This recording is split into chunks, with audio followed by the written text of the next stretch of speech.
আপনাদের নিশ্চয়ই মনে আছে 2021 সালের 2রা মে বেলেঘাটায় খুন হন অভিজিৎ সরকার। আর এবারে সেই অভিজিৎ সরকার খুনে 3জন অভিযুক্তকে শুনানিতে ডাকা হলো। 3 অভিযুক্তকে অঞ্জলিকা বিদ্যালয়ের শুনানিতে ডাক।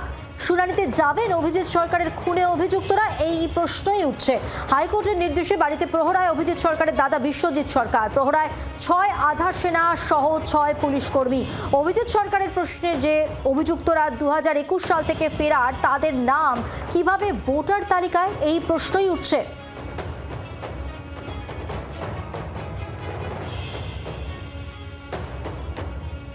অভিজিৎ সরকার খুনে 3 অভিযুক্তকে শুনানিতে ডাক। 2021 সালের 2রা মে বেলেঘাটায় খুন হন অভিজিৎ সরকার।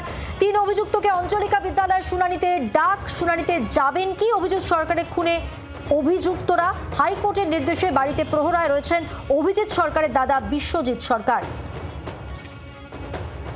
সরাসরি কথা বলবো, আমাদের সঙ্গে রয়েছেন আমাদের প্রতিনিধি অয়ন ঘোষাল। অয়ন,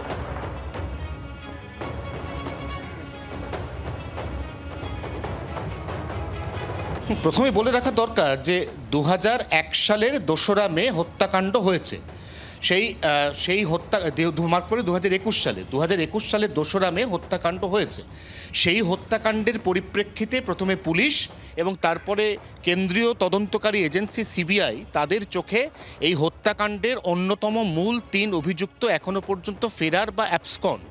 এই অবস্থায় 2024 সালের লোকসভা ভোটের যে ভোটার তালিকা, তাতে ওই 3 অভিযুক্তের নাম রয়েছে। এমনকি 2026 সালের জানুয়ারি মাসে যে রিফর্ম ভোটার তালিকা, যেটার ওপর বেস করে সংশোধিত নিবিড় ভোটার তালিকা খুব সম্ভবত 28 তারিখ প্রকাশিত হতে চলেছে নির্বাচন কমিশনের তরফে, সেই ভোটার তালিকা সেখানে ঝাড়াই বাছাইয়ের কাজটা চলছে। সবথেকে গুরুত্বপূর্ণ প্রশ্ন, 2021 সালের 2রা মে হত্যাকাণ্ড সংগঠিত করার পর থেকে যারা ফেরার, তাদের নাম এখনো পর্যন্ত কেন ভোটার তালিকায় রয়েছে? এই মর্মে ফেব্রুয়ারি মাসের 10 তারিখ জেসাব বিল্ডিংয়ে গিয়ে নির্বাচন কমিশনের দৃষ্টি আকর্ষণ করেছেন তিনি স্বয়ং অভিজিৎ সরকারের দাদা বিশ্বজিৎ সরকার।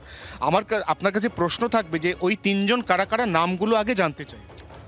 দেখুন, একজনের নাম হচ্ছে বিশ্বজিৎ দাস ওরফে বম্পা, বিশাল পাল ওরফে গোপাল এবং অরূপ দাস ওরফে বাপি। এই কবে জানতে পারলেন, কবে আপনার চোখে পড়লো যে এদের নাম 2024 সালের লোকসভা ভোটার তালিকা তো বটেই, এমনকি 2026 সালের জানুয়ারি মাস পর্যন্ত যে ইলেকটোরাল পোর্টাল, যেখানে ভোটারদের ছবি এবং নাম দেখা যায় ক্রমিক সংখ্যা সহ, সেখানেও যে তাদের নাম রয়ে গেছে, এটা আপনার চোখে কবে?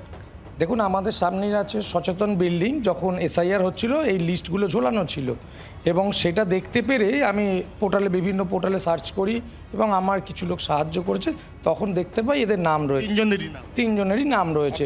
সঙ্গে সঙ্গে আপনি কমিশনকে চিঠি লিখলে, ফর্ম 7 জমা দিলাম এবং আজকে তারা এই 3 জন আসামি যারা ছিল তাদেরকেও নোটিশ করেছে এবং আমাকেও নোটিশ দিয়েছে।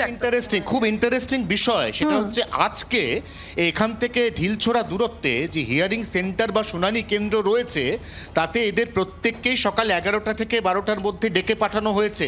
এই অবস্থায় এরা 3 জন যাবেন নাকি যাবেন না? এবং যদি এরা 3 জন শেষ পর্যন্ত যান, তাহলেও সেক্ষেত্রে একরাশ প্রশ্ন উঠবে।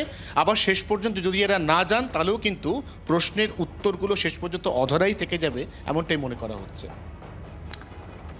সেদিকে নজর থাকবে। অয়ন, আপাতত ধন্যবাদ তোমাকে। অর্থাৎ তারা আজকে হিয়ারিংয়ে যে ডাকা হয়েছে, তাদেরকে আদৌ এই ফেরার যারা, তারা সেখানে পৌঁছন, তাহলে যেমন একাধিক প্রশ্ন উঠবে, যেমনটা আমাদের প্রতিনিধি অয়ন ঘোষাল বললেন, তেমনি যদি না যান তাহলেই বাকি সেই প্রশ্ন ঘোরাফেরা করছে। বাংলার আওয়াজ, বাঙালির আবেগ, জি 24 ঘন্টা।